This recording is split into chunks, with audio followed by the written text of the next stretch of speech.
Seni namazdan не тосып жүр?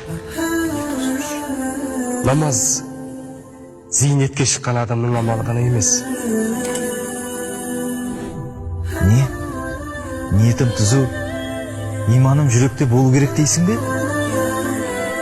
Ең ниеті түзу адам пайғамбарымыз саллаллаху алейхи уассалам болған. Бірақ ол кісі ең көп намаз оқушылардан еді.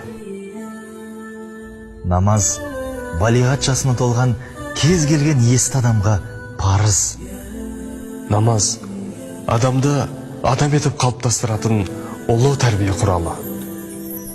Алла тағала намаз адамды бүкіл арсыздықтан және жамандықтан тыяды деген.